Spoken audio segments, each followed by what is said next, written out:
Welcome to Red Tech Channel, a new way to learn. तो आज हम बात करेंगे मैग्नेटिक रेजोनेंस इमेजिंग। इसमें हम यूनिट 1 के बारे में डिस्कस करेंगे, इंट्रोडक्शन टू एमआरआई फिजिक्स। इसमें हम डिफरेंट टॉपिक के बारे में पढ़ेंगे, जैसे कि history and evolution of MRI की हिस्ट्री क्या रही है और एमआरआई का एवोल्यूशन कैसे हुआ था। बेसिक प्रिंसिपल क्या है मैग्नेटिक रेजोनेंस इमेजिंग का, कि किस प्रिंसिपल के बेसिस पे मैग्नेटिक रेजोनेंस इमेजिंग यानी कि एमआरआई कार्य करती है, और कंपैरिजन देखेंगे अदर मॉडलिटीज़ के साथ, एक्सरे, सीटी और अल्ट्रासाउंड के साथ एमआरआई का।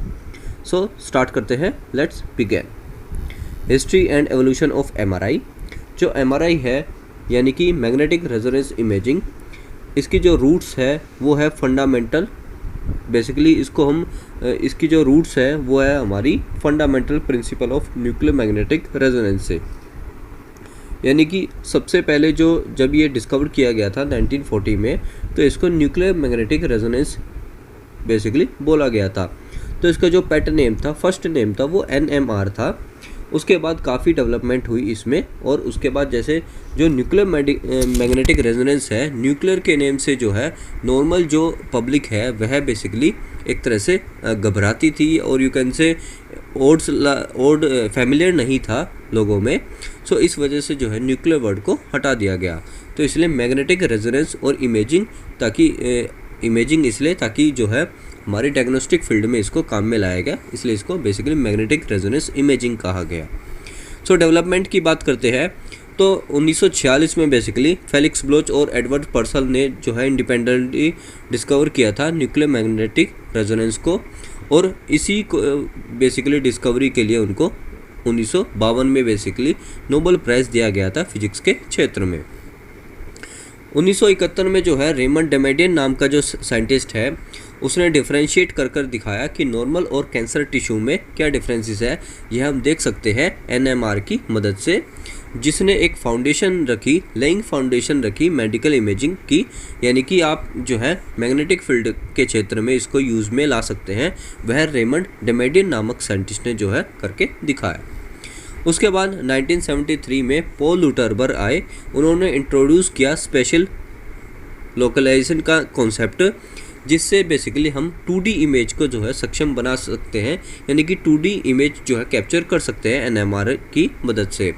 तो पॉल लुटरबर ने बेसिकली इमेज फॉर्मेशन में बेसिकली क्रिएशन में अपना योगदान दिया। उसके बाद अनदर साइंटिस्ट आए 1977 में, जिन्होंने जो है MRI से बेसिकली ब्रेक थ्रू किया मेडिकल इमेजिंग में। फर्स्ट जो है स्कैन कर दिखाया, ह्यूमन MRI स्कैन कर दिखाया रेमंड डेमेडियन नामक साइंटिस्ट ने, जो एक मेडिकल इमेजिंग के लिए एक तरह से ब्रेक थ्रू मूवमेंट था बेसिकली। सो 1980 और 1990 के दशक में क्या हुआ, उस 10 साल के दौरान जो है फास्ट इमेजिंग टेक्निक आई। उसमें फर्दर जो डेमेडियन साइंटिस्ट ने किया था उसमें आगे फर्दर डेवलपमेंट हुई। उसमें जैसे कि spin echo, gradient echo sequence, और इमेज की क्वालिटी कैसे इंप्रूव कर सकते हैं, और स्कैन टाइम को कैसे रिड्यूस कर सकते हैं, ये सब उसमें सम्मिलित था। तो जो 10 साल में जो ये डेवलपमेंट हुई है, इनके बारे में हम आगे पढ़ेंगे, तब आपको जो है इन टर्म्स से फेमिलियर हो पाएंगे और अच्छे से आपको जो है जान पाएंगे। सो नेक्स्ट जो है सन 2000 से आज की डेट तक एडवांसमेंट हुई है MRI टेक्नोलॉजी में, जैसे कि फंक्शनल MRI है, डिफ्यूज़न इमेजिंग है यानी कि DWI, और 3D इमेजिंग तक की जो है फैसिलिटी अवेलेबल है MRI में, और यहाँ तक की जो है बोलस ट्रैकिंग भी जो है पॉसिबल हो पाई है MRI में आज की डेट में। और ये बेसिकली हमारी जो MRI है वो न्यूरोलॉजी, ऑन्कोलॉजी और मस्कुलोस्केलेटल इमेजिंग की एक तरह से बैकबोन बन गया है आज की डेट में।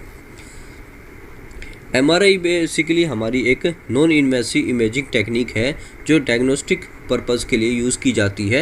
यानी कि सॉफ्ट टिश्यू की जो एबनॉर्मलिटी है, वो चाहे ब्रेन का डिसऑर्डर है या मस्कुलोस्केलेटल इंजरीज़ है, इन सब के लिए बेसिकली MRI एक बेसिकली बेहतर विकल्प होता है हमारी डायग्नोस्टिक इमेजिंग में। नॉन इन्वेसिव है, यानी कि आपको जो है कोई भी निडल इंसर्शन करने की आवश्यकता नहीं है, तो MRI एक बेहतर विकल्प देता है डायग्नोस्टिक की क्षेत्र में। अब बेसिक प्रिंसिपल की बात करें तो किस प्रिंसिपल पे जो है MRI काम करता है, तो MRI जो है बेस्ड होता है इंटरेक्शन बिटवीन एटॉमिक न्यूक्लाई और एक्सटर्नल मैग्नेटिक फील्ड पे। यानी कि एक एटम का जो न्यूक्लियाई है और एक्सटर्नल मैग्नेटिक फील्ड है, उसकी जो इंटरेक्शन है उसके बेसिस पर जो है यह एमआरआई हो पाता है, या एमआरआई बेसिकली इस प्रिंसिपल पर काम करता है। Magnetic field and proton alignment, जो ह्यूमन बॉडी है उसमें बेसिकली हाइड्रोजन की मात्रा जो है सबसे ज़्यादा है। हाइड्रोजन की मात्रा कैसे है कि जो हमारी जो ह्यूमन बॉडी है उसमें ऑलमोस्ट 70% जो है वाटर मॉलिक्यूल्स प्रेजेंट होते हैं, और वाटर मॉलिक्यूल्स का आपको पता है फॉर्मूला H2O होता है। तो इस आधार पर जो है हाइड्रोजन एटम जो है अबंडेंस मात्रा में है, यानी कि प्रचुर मात्रा में हमारी बॉडी में होते हैं, और जो एक सिंगल प्रोटॉन कैरी करते हैं, और उसमें जो है मैग्नेटिक मूवमेंट होता है। जब वह मैग्नेटिक मूवमेंट यानी कि एक प्रोटॉन है उसमें मैग्नेटिक मूवमेंट है, तो जब एक्सटर्नल मैग्नेटिक फील्ड के दायरे में आता है, प्लेस करते हैं जब हम एक्सटर्नल मैग्नेटिक फील्ड के एरिया में, तो जो हमारा प्रोटॉन है, हाइड्रोजन प्रोटॉन है, वह पैरेलल या एंटी पैरेलल हो जाता है। पैरेलल इन द सेंस यानी कि जो हमारी एक्सटर्नल मैग्नेटिक फील्ड है वो उसके अलाइनमेंट हो जाता है, यानी कि जिस एक्सिस पर हमारी एक्सटर्नल मैग्नेटिक फील्ड है उसी एक्सिस पर हमारे जो है हाइड्रोजन प्रोटॉन हो जाते हैं। या तो वह उसके एक्सिस पे होंगे तो उसको हम पैरेलल कहेंगे, या उसके विपरीत दिशा में होंगे तो उसको हम एंटी पैरेलल कहेंगे। तो बेसिक प्रिंसिपल क्या है हमारा एमआरआई का, कि हाइड्रोजन प्रोटॉन की मदद से जो है हम इमेज गैदर करते हैं उसको बेसिकली एक्सटर्नल मैग्नेटिक फील्ड के प्रभाव में लाकर। उसके बाद है प्रिसीशन एंड लार्मर फ्रीक्वेंसी। तो जो हमारा प्रोटॉन है वो एक स्पिनिंग मोशन जो है करता है। बेसिकली जब एक्सटर्नल मैग्नेटिक फील्ड के दायरे में जब हमारी ह्यूमन बॉडी आती है तो वह एक स्पिनिंग मोशन जो है करता है, तो उस मोशन को हम कहते हैं प्रिसीशन। तो स्पिनिंग मोशन ऐसे होता है, यानी कि अपने एक्सिस पर जो है प्रोटॉन हमारा जो है वो अपने एक्सिस पर भी घूमता है और एक बेसिकली रोटेशन भी इसमें क्रिएट होता है, स्पिनिंग मोशन भी बेसिकली क्रिएट करता है। तो इसको हम प्रिसीशन कहते हैं। द रेट ऑफ प्रिसीशन यानी कि किस दर से वह प्रिसीशन होगा उसको हम लार्मर फ्रीक्वेंसी कहते हैं। इसका फॉर्मूला आप देख सकते हैं, F इक्वल टू में लैम्डा बी नॉट बेसिकली है और ऑब्लिक में गामा है। तो F इसमें बेसिकली हमारी लार्मर फ्रीक्वेंसी है, और लैम्डा जो हमारी गामा है बेसिकली गायरो मैग्नेटिक रेशियो है, और B naught basically magnetic field strength है। उसके बाद आता है हमारा topic radio frequency excitation and resonance. काफ़ी इंपॉर्टेंट है टू अंडरस्टैंड दी एमआरआई। तो रेडियो फ्रिक्वेंसी पल्स जो है वह सेंड की जाती है हमारे जो है प्रोटॉन को एक्साइट करने के लिए।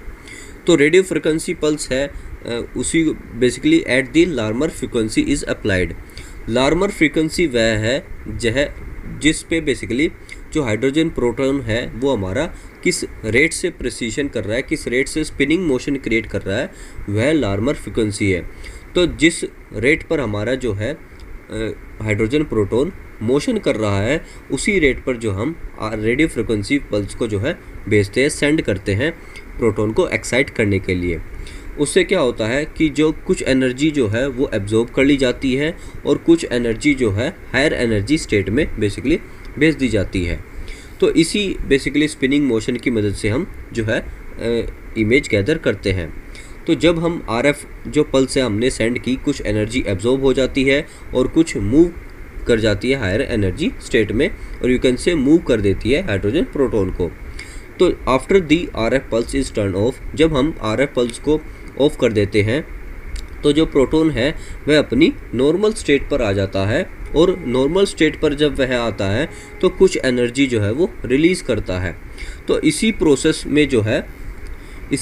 में जो है एनर्जी रिलीज़ करता है और उसी से हम इमेज गैदर करते हैं। तो इसी प्रक्रिया को बोलते हैं हम radio frequency excitation and basically resonance.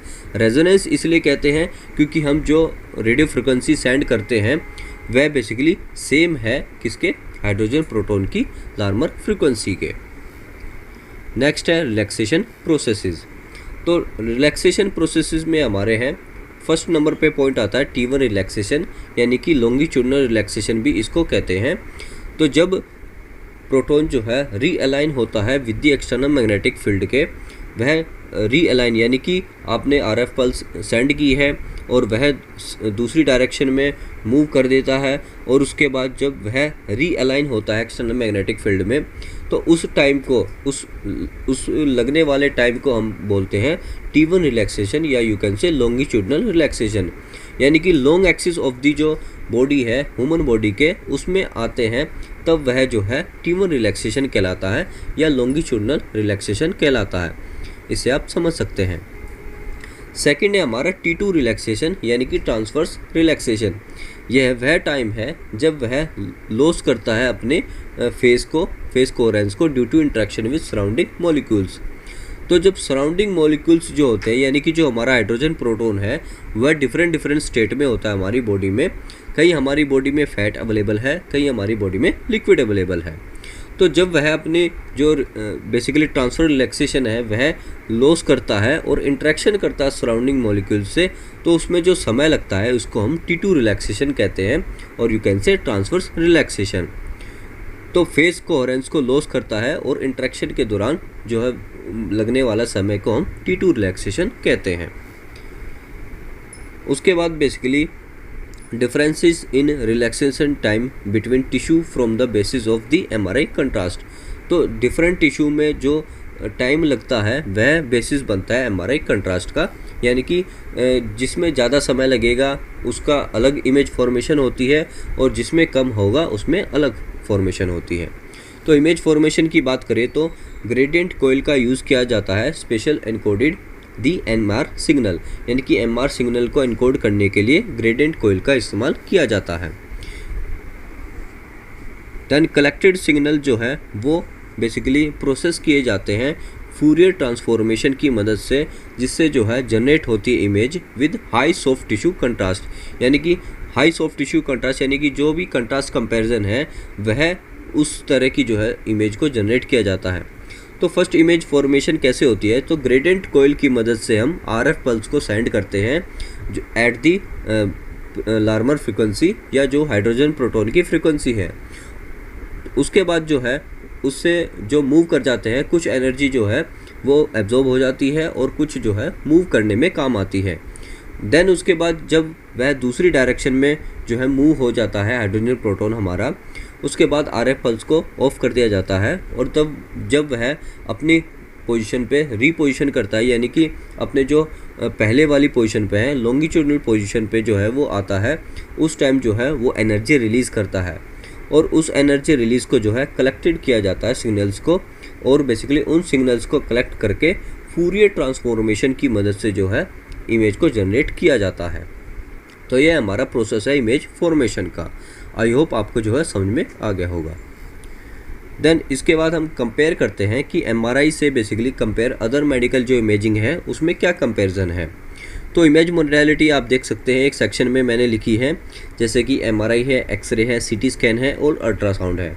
उसमें हम डिफरेंट देखेंगे, जैसे कि प्रिंसिपल क्या है, स्ट्रेंथ क्या है और लिमिटेशंस क्या है। तो फर्स्ट बात करते हैं MRI की। तो MRI का जो प्रिंसिपल है, यानी कि हम मैग्नेटिक फील्ड का जो है इस्तेमाल करते हैं और रेडियो वेव्स का इस्तेमाल करते हैं टू जनरेट और डिटेल्ड सॉफ्ट टिश्यू इमेजेस को गैदर करने के लिए। उसके विपरीत जो एक्सरे है वह आयनाइजिंग रेडिएशन का इस्तेमाल होता है और 2D इमेज हमें जो है प्राप्त होती है और टिश्यू डेंसिटी के बेसिस पर। उसके विपरीत हम CT स्कैन में देखें तो उसमें भी जो है आयनाइजिंग रेडिएशन का इस्तेमाल होता है, बट उसमें जो है मल्टीपल एक्सरे इमेजेस का इस्तेमाल होता है to create cross sectional images. इसमें हम 3D इमेजेस भी प्राप्त कर सकते हैं। सेकंड हमारा अनदर है अल्ट्रासाउंड का। इसमें जो है हाई फ्रिक्वेंसी साउंड वेव्स का इस्तेमाल किया जाता है रियल टाइम इमेजेस को गैदर करने के लिए। तो ये हमारे 4 मोडेलिटीज़ के जो है प्रिंसिपल हो गए। अब बात करते हैं स्ट्रेंथ की। तो MRI में जो है MRI की जो स्ट्रेंथ है वह है सुपीरियर सॉफ्ट टिश्यू कंट्रास्ट, यानी कि जो कंट्रास्ट की जो बेसिकली जो कंट्रास्ट की जो एक तरह से नेचर है या डायग्नोस करने में जो है सबसे सुपीरियर हमारा जो है MRI माना जाता है, और इसमें कोई भी आयनाइजिंग रेडिएशन की आवश्यकता नहीं होती। मल्टी प्लानर इमेजिंग होती है, यानी कि एक्सियल प्लेन, सजेटल प्लेन और कोरोनल प्लेन, यानी कि तीनों प्लेन में हम जो है इसमें इमेज गैदर कर सकते हैं।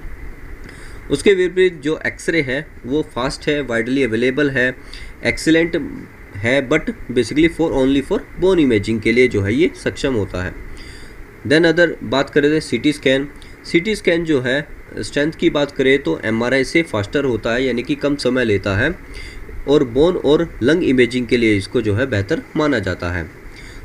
उसके विपरीत अल्ट्रासाउंड की बात करें तो बेसिकली अल्ट्रासाउंड हम पोर्टेबल के तौर पर भी कर सकते हैं और सेफ़ होता है प्रेग्नेंट वुमेन के लिए, और रियल टाइम इमेजेस भी आपको जो है प्राप्त हो जाती है। अब बात करते हैं जो है लिमिटेशंस की। तो पहली बात करते हैं एमआरआई की। तो एमआरआई में क्या लिमिटेशन है? लॉन्गर स्कैन टाइम होता है। कई बार जो है पेशेंट जो है इतना लॉन्ग टाइम तक जो है वेट नहीं कर पाते, 30 to 40 मिनट्स तक जो है एक स्कैन जो है हो जाता है। एक्सपेंसिव होता है, और कंट्राइंडिकेशन क्या है? मेटल इम्प्लांट्स कोई भी नहीं ले जा सकते आप अंदर, तो ये इसके लिमिटेशंस है। उसके विपरीत एक्सरे की बात करें तो एक्सरे में लिमिटेशन है, रेडिएशन का इस्तेमाल होता है, लिमिटेड सॉफ्ट टिश्यू कंट्रास्ट मिलता है, यानी कि आपको जो है सॉफ्ट टिश्यू की जो डिटेल्ड नॉलेज है वह नहीं मिल पाती, ओनली बोन इमेजिंग के लिए सक्षम है। अब बात करते हैं सीटी स्कैन का। तो इसमें आयनाइजिंग रेडिएशन का इस्तेमाल करते हैं बेसिकली, और सॉफ्ट टिश्यू कंट्रास्ट इसमें बेसिकली मिल जाता है, बट उतना बेहतर नहीं मिल पाता जितना बेसिकली एमआरआई में होता है। देन बात करते हैं अल्ट्रासाउंड की। तो लिमिटेड जो है डेप्थ पेनिट्रेशन होती है, ऑपरेटिव डिपेंडेंट होता है, यानी कि हम ज़्यादा डेप्थ पर जो है आप अल्ट्रासाउंड की मदद से आप नहीं देख पाते। ऑपरेटर डिपेंडेंट है, इसमें ऑपरेटर की आवश्यकता रहेगी।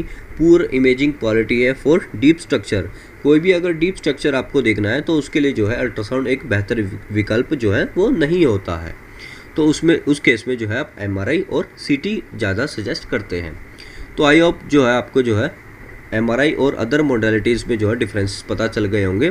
इसके बेसिस पर भी जो है एग्जामिनर कई बार क्वेश्चन पूछ लेता है। ये बेसिक क्वेश्चन बनते हैं हमारे एमआरआई से, और बेसिकली एक्सरे, सीटी और अल्ट्रासाउंड में कंपैरिजन करके भी जो है क्वेश्चन आ जाता है एग्ज़ाम में। आई होप आपको जो है ये बेसिकली टॉपिक अच्छे से समझ में आ गया होगा।